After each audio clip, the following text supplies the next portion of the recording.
Okay, so to our next topic is photovoltaic cell. Photovoltaic cell में क्या होता है कि एक मेटेलिक बेस ले लिया और मेटेलिक बेस के ऊपर Cu2O that is cuprous oxide की एक लेयर बना दी जाती है। एंड आफ्टर दैट उसको और ज़्यादा उसके ऊपर एक और कोटिंग लगाते हैं that is transparent layer of silver. That we will discuss why we have taken this material only और इसके ऊपर लेयर क्यों लगाई। उसके बाद एक इसका नेगेटिव टर्मिनल है, एक पॉजिटिव है, इसको ज्वाइन कर देते हैं लोड के साथ और जो लोड है वो फर्दर आउटपुट के साथ क्या होता है, ज्वाइन होता है। तो डिटेल में इसे कैसे करते हैं, it consist of a layer of cuprous oxide. एक लेयर जो है क्यूप्रस ऑक्साइड की मेटेलिक बेस के ऊपर लगा दी। अब Cu2 ही क्यों यूज हुआ, बिकॉज इसका जो वर्क फंक्शन है ना वो बहुत कम है, बहुत छोटा है, वर्क फंक्शन स्मॉल है। इसे और भी हम डिक्रीज कर सकते हैं किस तरह से, by coating it with the transparent layer of silver. इसको सिल्वर की लेयर से कोट कर दो। जब लाइट सफिशिएंटली हाई एनर्जी की इसके ऊपर फॉल करवाते हैं तो जो फ्री इलेक्ट्रॉन्स हैं they are knocked out from it, और वो कौन कलेक्ट कर लेता है, वो सिल्वर कलेक्ट कर लेता है। तो सिल्वर के ऊपर बिकॉज यहाँ इलेक्ट्रॉन्स इकट्ठे हुए जा रहे हैं, कम्युलेट हुए जा रहे हैं, तो नेगेटिव चार्ज आ गया। जिसने लूज किया उसके ऊपर कौन सा चार्ज आ गया, पॉजिटिव चार्ज आ गया। तो इलेक्ट्रॉन्स जो हैं अब वो मूव करेंगे लो पोटेंशियल से हायर पोटेंशियल की तरफ, क्योंकि ये नेगेटिव है ये पॉजिटिव है। अगर एक इलेक्ट्रॉन हम देखें तो नेगेटिव चार्ज है वो तो पॉजिटिव की तरफ अट्रैक्ट होगा। और हम कहेंगे कि जो करंट है वो कहाँ से कहाँ फ्लो कर रहा है, from high potential to the low potential. So this is all about the photovoltaic cell. So next topic हमारे पास है photo conductive cell. Now what is photo conductive cell, इसकी कंस्ट्रक्शन क्या है। यहाँ पर भी हम एक मेटालिक बेस लेते हैं। मेटालिक बेस के ऊपर एक हमने सेमीकंडक्टर लिया, semiconductor material which is called selenium. Selenium semiconductors क्या होते हैं, which both have properties of the metals and non-metals, and sometime they behave as metal, sometime they behave as non-metal। तो वो होते हैं सेमी कंडक्टर जिनकी properties in between metal and non metal क्या करती हैं, लाई करती हैं। तो सबसे पहले मेटेलिक बेस, उसके ऊपर एक लेयर लगा ली सिलीनियम की, और उसके बाद हमने एक और ट्रांसपेरेंट लेयर बनाई किसी मेटल की। जब लाइट इस पे क्या करेगी, इंसिडेंट करेगी, इसका जो रेजिस्टेंस है इसके केस में वो कम हो जाता है। और अगर रेजिस्टेंस कम होगा तो करंट जो है वो क्या करेगा, इंक्रीज करेगा अकॉर्डिंग टू ओम्स लॉ। तो यही रीज़न है कि जैसे हमने इसकी रेजिस्टेंस को कम करवाया मेटेलिक बेस की, सो दैट हम करंट को क्या कर सके, इंक्रीज कर सके। तो इसका जो प्रिंसिपल है वो क्या प्रिंसिपल है कि जो सेमीकंडक्टर है वो नेगेटिव टेम्परेचर, उसका negative temperature coefficient of resistance होता है जिसे बोलते हैं अल्फा। तो अगर हम टेम्परेचर इंक्रीज करेंगे, यहाँ पर जैसे EM वेव्स हम फॉल करवाएंगे, तो अगर इसका टेम्परेचर इंक्रीज कर रहा है तो रेजिस्टेंस डिक्रीज कर रही है, हेंस जो वोल्टेज ड्रॉप है या पोटेंशियल ड्रॉप है, हेंस जो करंट है वो क्या कर रहा है, इंक्रीज कर रहा है। तो हमने यहाँ पर क्या यूज़ किया, सेमीकंडक्टर लेयर सिलीनियम की यूज़ की, जिसे हमने मेटेलिक बेस के ऊपर क्या कर दिया, ग्रो कर दिया। उसके ऊपर एक हमने ट्रांसपेरेंट लेयर मेटल की भी लगा दी, हमने 100 वोल्ट बैटरी लगाई और लोड रेजिस्टेंस लगाया, यहाँ से हम आउटपुट लेते हैं। अब नॉर्मल टेम्परेचर पे कुछ रेजिस्टेंस था इसका, तो रेजिस्टेंस को अब कम करना है तो उसके लिए क्या करेंगे, टेम्परेचर जब राइज करवाया, जब इसके ऊपर लाइट इंसिडेंट हुई तो कुछ देर बाद वो जो सेलेनियम था वो हीटअप हो गया, जब लाइट इसके ऊपर कॉन्टिन्यूसली फॉल करती रही। और जब हीटअप हो गया तो जो रेजिस्टेंस है वो क्या कर गई, डिक्रीज कर गई, और हेंस जो करंट है वो आपका क्या हो गया, लार्ज हो गया, एंड इट स्टार्टेड फ्लोइंग, और आपका करंट जो है वो प्रोड्यूस हो जाता है। So now we will discuss why the wave theory failed to explain the photoelectric effect. Now according to the wave theory, जो लाइट है वो एक EM वेव है which consist of two vectors या two fields, what are that fields, electric and magnetic field. अब ये जो wave theory है ये फॉलोइंग एक्सपेरिमेंटल फैक्ट्स जो गिवन है उसे एक्सप्लेन नहीं कर पाई प्रॉपरली, वो फेल हो गई। जैसे कि फर्स्ट अगर हम देखें, एक higher intensity of incident radiation should liberate photo electrons of higher kinetic energy. अगर हम हायर इंटेंसिटी की इंसिडेंट रेडिएशन यूज कर रहे हैं तो इट मीन्स उसे फोटो इलेक्ट्रॉन्स एमिट करने चाहिए हायर काइनेटिक एनर्जी के, पर जो काइनेटिक एनर्जी मैक्सिमम है वो लेटर ऑन क्या फाइंड आउट की गई कि वो क्या है, इंडिपेंडेंट है इंटेंसिटी के। तो इट मीन्स ये थ्योरी फेल हो गई। सेकेंड पॉइंट क्या है कि no matter what the frequency of incident radiation is, जो लाइट वेव है वो सफिशेंटली इतनी इंटेंसिटी की होनी चाहिए कि जो मेटल की सरफेस से वो इलेक्ट्रॉन्स को क्या कर सके, इजेक्ट कर सके। But later on wave theory जो थी वो एक्सप्लेन ही नहीं कर पाई कि थ्रेशोल्ड फ्रीक्वेंसी है क्या, और थ्रेशोल्ड फ्रीक्वेंसी अगर ना हो, अगर आपका new less than nu not हो, तो जो एमिशन है, लिबरेशन ऑफ इलेक्ट्रॉन्स वो नहीं होगा। वो क्यों नहीं होगा? So it fail to do so that.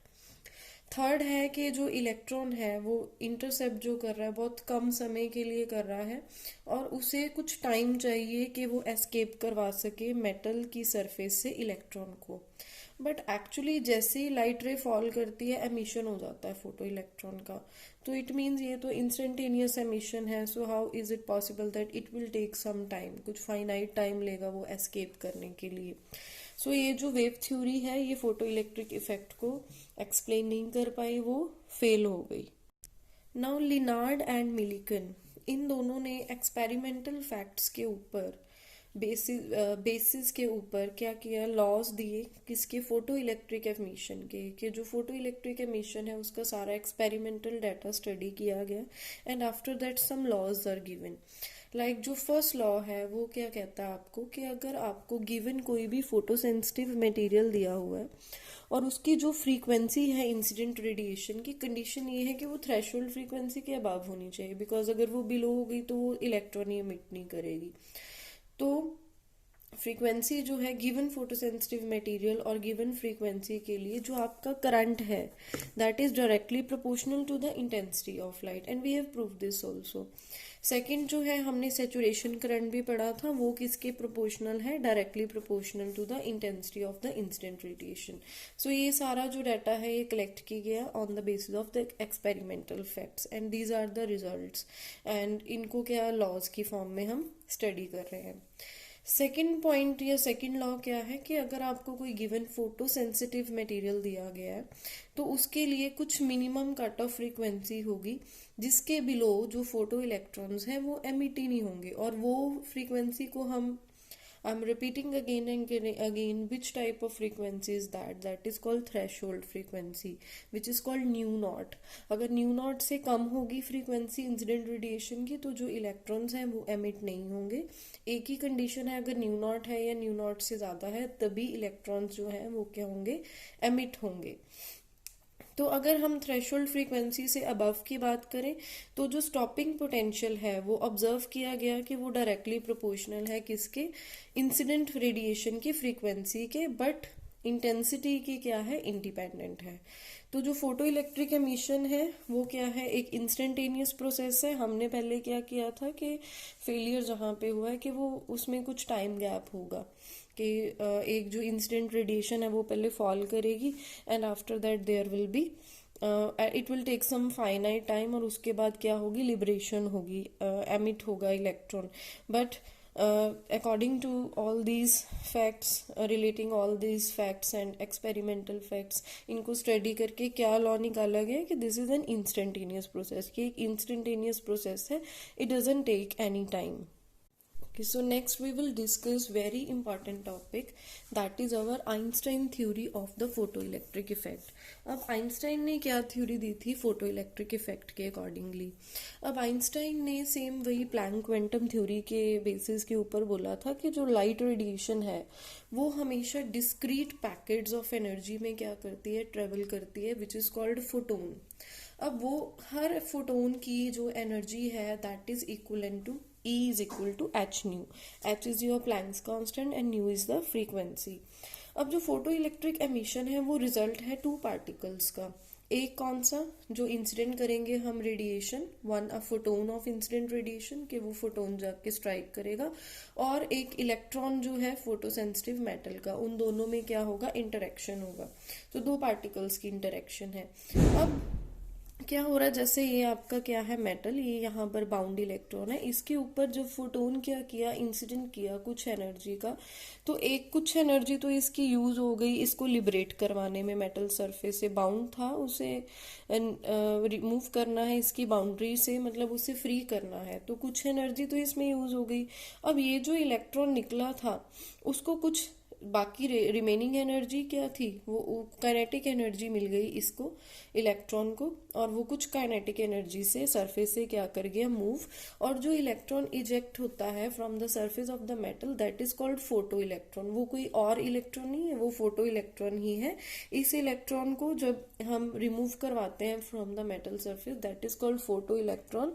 और जो रिमेनिंग एनर्जी है तो वो आपकी किस में यूज हो गई, इससे काइनेटिक एनर्जी देने में, so that it can move from the metal surface.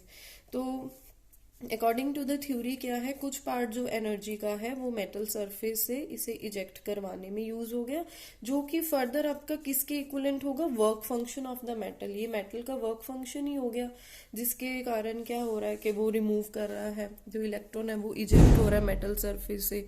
B part क्या है, रिमेनिंग जो एनर्जी है वो उसे काइनेटिक एनर्जी देने में क्या हो गई, यूज हो गई। तो जो एनर्जी है इंसिडेंट फोटोन की वो दो पार्ट्स में बट गई, कौन सी, एक maximum kinetic energy of photo electron, दूसरा क्या है, वर्क फंक्शन। तो हम इक्वेशन किस तरह लिख सकते हैं, H nu is equal to H nu था, वो दो पार्ट्स में डिवाइड हो गई। एक क्या है maximum kinetic energy, that is half M V square, V maximum, ठीक है, मैक्सिमम काइनेटिक एनर्जी जितनी हो सकती है। उसके बाद नेक्स्ट क्या है, वर्क फंक्शन, मतलब A is equal to H nu, हमने बोला तो दो पार्ट्स में डिवाइड हो रहा है, एक वर्क फंक्शन, एक दूसरा क्या है, काइनेटिक एनर्जी। वो हमने मैक्सिमम वाला केस ले लिया कि ज्यादा से ज्यादा कितनी हो सकती है। So H nu is equal to half M V square maximum plus W naught. तो अगर हम इसे v मैक्सिमम इसके केस में लिख रहे हैं तो we can write it as H nu minus W naught, K maximum is equal to H nu minus W naught. इसे हम दे देते हैं नंबर 1। हमने half M V square maximum एक साइड निकाल लिया, जो रेस्ट ऑफ द टर्म्स है वो दूसरी साइड ले ली, इसको क्या लिख दिया, के मैक्सिमम है ये, काइनेटिक एनर्जी मैक्सिमम। तो this is H nu minus W naught. अब जो इंसिडेंट फोटोन है, जिस अगर हम ऐसा इंसिडेंट फोटोन लें जिसकी थ्रेशोल्ड फ्रीक्वेंसी कितनी है, nu naught, because we are doing for the work function now, तो हम उस केस में जितनी एनर्जी होगी वो बस इतनी सफिशिएंट होगी कि हम मेटल को क्या कर सकें, मेटल की सरफेस से इलेक्ट्रॉन को रिमूव कर सकें। तो जो डब्ल्यू नॉट है इस पॉइंट पे हम लिख सकते हैं H nu naught is equal to W not.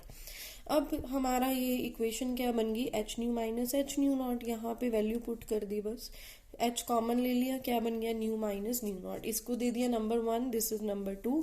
और ये 1 और 2 जो इक्वेशंस हैं इनको क्या बोलते हैं, आइंस्टाइन्स फोटो इलेक्ट्रिक इक्वेशंस। और जो हमने फेलियर्स अभी डिस्कस किए थे वेव थ्योरी के अकॉर्डिंगली, उसके अकॉर्डिंगली यहाँ पे जो फेलियर्स हैं वो सारे क्या आइंस्टाइन थ्योरी ने क्या कर दिए, एक्सप्लेन कर दिए। Now let us discuss all these which wave theory fail to explain all these points one by one. तो फर्स्ट जो पॉइंट है वो ये है कि explanation of the effect of intensity. अब इंटेंसिटी को आइंस्टाइन ने किस तरह एक्सप्लेन किया, अब इंक्रीज इन इंटेंसिटी, अगर हम इंक्रीज का मतलब बोलें कि अगर इंटेंसिटी इंक्रीज कर रही है, उसका मतलब तो ये है कि जितने number of photons metal surface पे फॉल कर रहे हैं वो इंक्रीज हो रहे हैं पर यूनिट टाइम। अगर वो इंक्रीज हो रहे हैं, अब हमें पता है कि हर फोटोन जो है वो एक इलेक्ट्रॉन को क्या करेगा, निकाल लेगा मेटल की सरफेस से। इट मीन्स जो number of ejected photo electrons हैं वो भी बढ़ेंगे। तो इट मीन्स हम कहाँ पे आ गए कि as the number of photons increase per unit time, तो number of ejected photoelectrons will also increase। Okay तो सेकंड जो पॉइंट है, तो ये इंटेंसिटी के मतलब डायरेक्टली प्रोपोर्शनली हो गया कि इंटेंसिटी जितनी बढ़ेगी उतने इजेक्टेड फोटो इलेक्ट्रॉन्स आपके क्या होंगे, बढ़ेंगे। तो नेक्स्ट है explanation of the threshold frequency. ये तो सिंपल है कि अगर आपका जो न्यू है वो लेस देन न्यू नॉट होगा तो उस केस में आपकी जो एमिट नहीं हो पाता इलेक्ट्रॉन, इजेक्ट नहीं हो पाता मेटल सरफेस से, दिस इज ऑब्जर्व्ड ऑल्सो। और इस केस में काइनेटिक एनर्जी इट मीन्स हमारी नेगेटिव हो जाएगी। तो अगर आपकी काइनेटिक एनर्जी नेगेटिव हो रही है because here it is given ना H nu minus H nu naught, तो ये डिफरेंस के इक्वलेंट है काइनेटिक एनर्जी। तो अगर ये न्यू आपका न्यू नॉट से कम है तो काइनेटिक एनर्जी नेगेटिव हो गई। तो अगर ये नेगेटिव हो गई, बट नेगेटिव काइनेटिक एनर्जी तो हमने आज तक देखी ही नहीं है, तो इट मीन्स इसका कोई फिजिकल मीनिंग नहीं है। तो जो फोटो इलेक्ट्रिक एमिशन है वो थ्रेशोल्ड फ्रीक्वेंसी से बिलो पॉसिबल ही नहीं हो सकता। Now the third point is explanation of the kinetic energy. जब आपका nu greater than nu naught होगा तभी आपकी जो काइनेटिक एनर्जी मैक्सिमम है वो half M V square maximum होगी, और वो डायरेक्टली प्रोपोर्शनल किसके है, फ्रीक्वेंसी के, बिकॉज आप यहाँ से देख सकते हो। तो इट मीन्स कि मैक्सिमम काइनेटिक एनर्जी आपकी फ्रीक्वेंसी ऑफ इंसिडेंट रेडिएशन के क्या है, लीनियरली वेरी कर रही है उसके विद रिस्पेक्ट टू। हाउएवर हमें अभी ये चीज़ पता है कि अगर हम इंटेंसिटी इंक्रीज करें तो number of incident photons increase होंगे, पर उनकी हर एक की एनर्जी नहीं इंक्रीज होती, वो तो सेम रहती है। तो जो मैक्सिमम काइनेटिक एनर्जी है वो आपकी क्या है, इंडिपेंडेंट है इंटेंसिटी ऑफ रेडिएशन के।